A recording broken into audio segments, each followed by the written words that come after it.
என் அறை வீட்டுக்குள்ளே இயேசு வந்தார். 2011 ஆண்டு ஜனவரி மாதம் 19ஆம் தேதி. இந்த உலகத்தின் வாழ்க்கை எனக்கு கசந்தது. இந்த உலகத்திலே நாம் யாருக்கும் பிரயோஜனம் இல்லை, குடும்பத்திற்கும் பிரயோஜனம் இல்லை, நம்மை வைத்து யாருக்கும் ஒரு உபயோகமற்ற ஒரு வாழ்க்கை.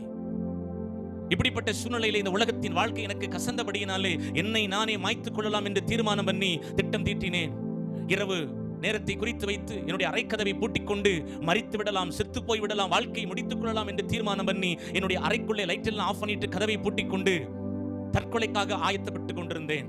கடைசியாக ஒரே ஒரு முறை இந்த உலகத்தின் தெய்வங்களை கூப்பிட்டு பார்க்கலாம், யாராவது நம்முடைய சத்தத்திற்கு பதில் கொடுப்பார்களானால் நம்முடைய முடிவை மாற்றிக்கொள்ளலாம் என்று எனக்குள்ளே ஒரு உந்துதல் ஏற்பட்டது.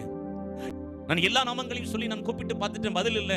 கடைசியில சின்ன வயசுல எனக்கு சண்டே கிளாஸ்ல சொல்லி கொடுத்த 2 கதைகள் ஞாபகம் வந்தது. பிரியமானவர்களே, 2 கதைகள் ஞாபகம் வந்தது.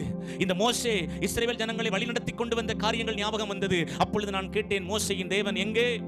மோசேயின் தேவன் உயிரோடு இருப்பாரானால் எனக்கு இப்பொழுது பதில் சொல்லட்டும். இன்னும் கொஞ்ச நேரத்தில் நான் என்னை நானே மாய்த்துக் கொள்ளப் போகிறேன். ஒருவேளை இந்த பூமியில் நான் ஜீவனம் பண்ண வேண்டுமானால் நீர் எனக்கு பதில் தந்தே ஆக வேண்டும். அதற்கு பின்பதாக எலியாவின் தேவன் எங்கே? எலியாவும் எலிசாவும் யோர்தான் நதிக்கரையிலே போய் கொண்டிருந்த பொழுது எலியா தன் சால்வையை முறுக்கி அடித்தார். யோர்தான் நதி 2ஆக பிளந்தது. எலியாவும் எலிசாவும் அக்கறைப்பட்டார்கள். எலியா பரத்துக்கு எடுத்துக் கொள்ளப்பட்டதற்கு பின்பதாக இந்த எலிசா மறுபடியும் அதே யோர்தானுக்கு முன்பதாக நின்று கொண்டு இந்த எலியாவினிடத்திலிருந்து கிடைத்த சால்வை எடுத்து மறுபடியும் முறுக்கி அடித்தான். எலியாவின் தேவன் எங்கே என்று சொன்னவுடனே என் அறைக்குள்ளே ஒரு மின்னலை போல ஒரு வெளிச்சம் பிரகாசித்தது. முழங்கால் படியிட்டு இருக்கிற இடத்திலிருந்து என்னை தூக்கி எறிந்தது. பிரியமானவர்களே, தூக்கி எறிந்தது. ஒரு மிகப்பெரிய ஒரு அக்கினி ஜுவாலைக்கு முன்பதாக நின்றால் எப்படி இருக்குமோ ஒரு வெப்ப சலனம் என்னுடைய தலையின் மீது, காது மடலின் மீது, என்னுடைய இருதயத்தின் மீது அப்படியே அந்த வல்லமை உள்ளே வருகிறதை என்னால் உணர முடிந்தது. பிரியமானவர்களே, இயேசு ஒரு மனிதனுடைய வாழ்க்கையிலே வந்தால் என்ன நடக்கும் தெரியுமா?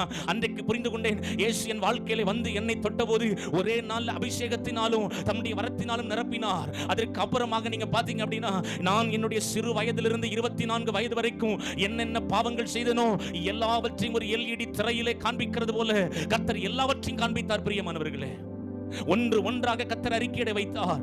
அன்றைக்கு இயேசு என் அறிவிட்டை தேடி வந்தார்.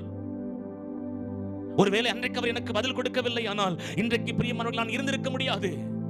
என்றைக்கும் மண்ணோடு மண்ணாக போயிருப்பேன். இன்றைக்கு நான் தைரியமா சொல்லுவேன், ஏன் என்னை சுட்டு போட்டாலும் சொல்லுவேன், என் இயேசு ஜீவிக்கிறார், உயிருள்ள தேவன் அவர். ஹல்லேலூயா. மரித்தவரை நான் பிரசங்கிக்கவில்லை, மரித்து உயிரோடு எழுந்த என் இயேசுவை பிரசங்கிக்கிறேன். என் இயேசு ஜீவனோடு இருக்கிறார், அதற்கு நான் சாட்சி. பிரியமானவர்களே, இது அநேகருக்கு கதையை போல இருக்கலாம், கதை அல்ல, நிஜம். என் வாழ்க்கையில இயேசு என்னை சந்தித்தார். இன்றைக்கு அவருக்காக ஊழியம் செய்து கொண்டிருக்கிறேன்.